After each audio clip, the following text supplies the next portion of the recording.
Hello, my name is Maria Cagney and I'm Curator of Education and Outreach here at the Hunt Museum. I am responsible for community programming, and over the last 3 years I've been leading the drive to make the museum more inclusive and accessible for everyone. In 2024, we were very fortunate to have obtained funding from Rethink Ireland's Disability Awareness and Participation Fund for our Inclusive Museum project.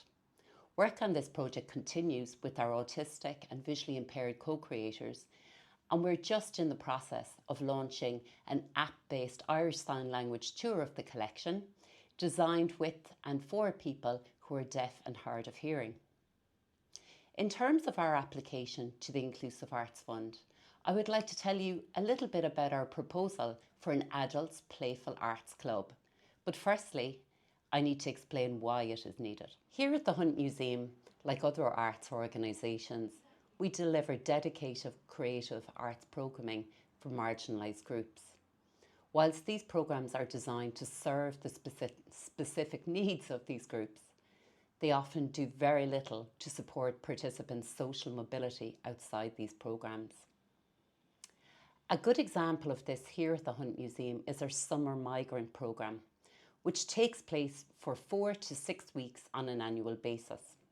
While there's good diversity from new communities within this programme, it does not enable them to connect with the public or support their integration into wider society.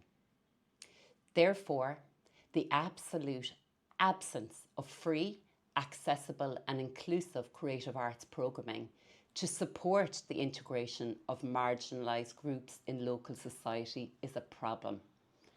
Our project proposal, Playful Arts Club, aims to address this. Our proposed club will be designed around the needs of 3 marginalised communities: migrants and refugees, people with disabilities, and people living with mental health challenges. But it will also encourage and support wider participation from Limerick's general public.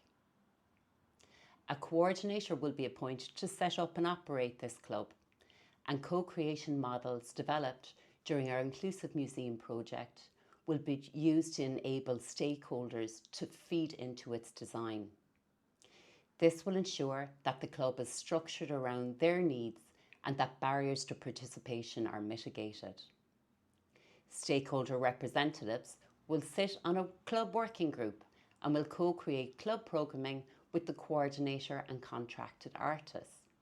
This will include internationally renowned Irish artist Eamon O'Kane, whose exhibitions, which encourage play through the creative arts, will be presented through the club and used as key resources for art-based interventions. Over the 3 years, 1 exhibition per year will be presented.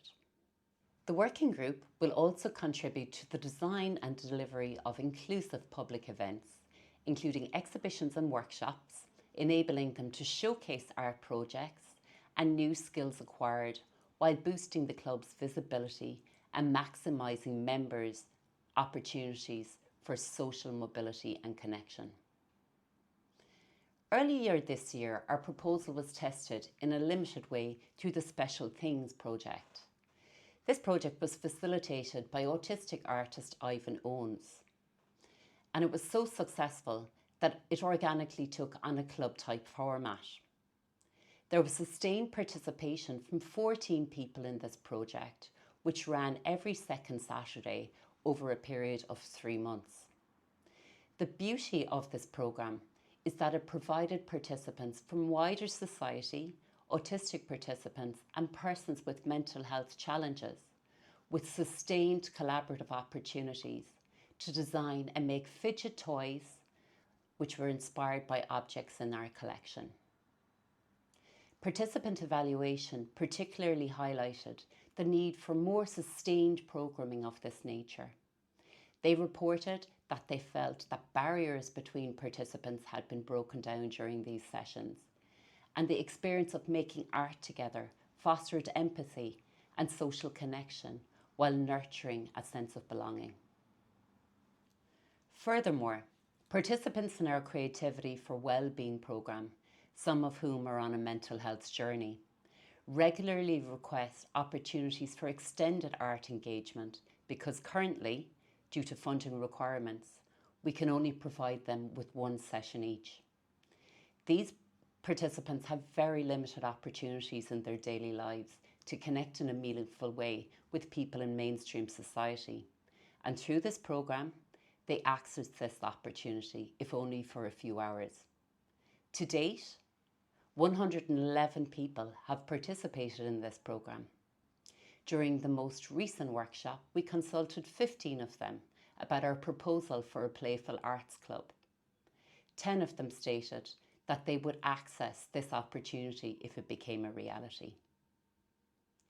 To conclude, we believe that there's a big gap in creative arts provision locally. Opportunities, free or otherwise, don't exist to bring people together to support the social integration of marginalised groups in wider society. We believe that our proposed inclusive and accessible playful arts club can help to address this need. Thank you for listening.